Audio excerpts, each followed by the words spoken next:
So I personally think that Guardians of the Galaxy should have started Phase 4. I think that would have been the perfect start to Phase 4, or this movie could have been the perfect start to Phase 5.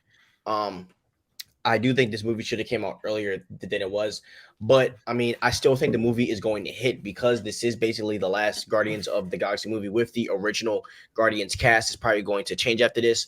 So I am a mix of like excited but also sad because this is going to be the last time that we are going to see these characters for a while. And after almost 11 years of this, they've built such a special place in my heart. So I am a little upset that this is the last time that we're going to see them. But also am excited to see just the high evolutionary and stuff like that. And apparently the end credit scene is nuts. Like I heard the end credit scene is crazy. So Really? yeah, I heard it's yeah. I kind of been avoiding leaks just because we're literally about to see it in like a couple of days. But I heard the Yeah, end credit scene's fire. I don't want to hear that. That's like obviously one of the big surprises. Yeah. I think that over the past couple Marvel movies, at least for me, I've definitely had the end credits scenes spoiled.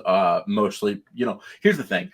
When it's a big project like this and it's coming out and I see something that says spoiler alert, like I don't have the discipline, I end up reading it. Yeah. But, the Guardians of the Galaxy are like a rock band that are superheroes in outer space in the Marvel universe. They Yep. are so cool, on fire, and James Gunn does not miss. So, to the James Gunn haters, just look at the guy's track record. He does not miss. I agree. I think Phase 4 would, if it started off with a project like this, that would have been really cool.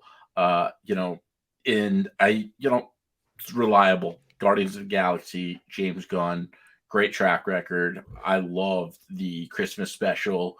I love the entire cast. By the way, James Gunn said that if Chris Pratt was a couple years younger, he would have been the DCU Superman. And I actually think that would be a dope casting. I see your face, but I think he could do it. I think Chris Pratt's a great actor.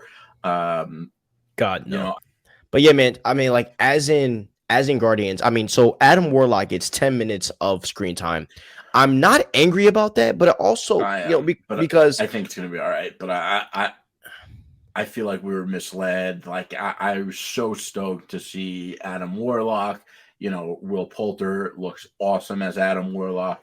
Listen, the guy that owns my comic book shop said he was like, when Will Poulter was cast as Adam Warlock, I was like, what the fuck? And then when I that saw was him as everyone. It Adam seems like. Warlock, he was like, that is Adam Warlock. And I think that description just nails everyone's feelings on that. Yeah, I And agree. I agree.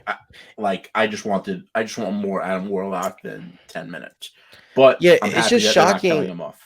Yeah, it's just shocking, bro, because they built him up like they gave us all this press on Adam Warlock, and they boosted him to be I felt like they boosted him to be the main villain of this story. So I do feel a type of way that I mean, I'm glad that they're telling us now that he only has 10 minutes of like screen time.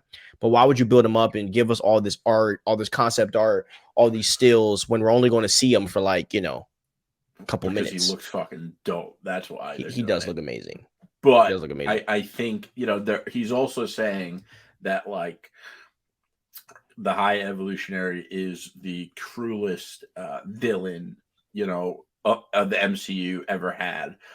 James Gunn said that recently too. And listen, if you know anything about the High Evolutionary, he is definitely a savage character.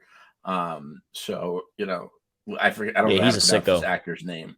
Yeah, but he looks great. I mean, that like prosthetic makeup that they have. I mean, it looks really good.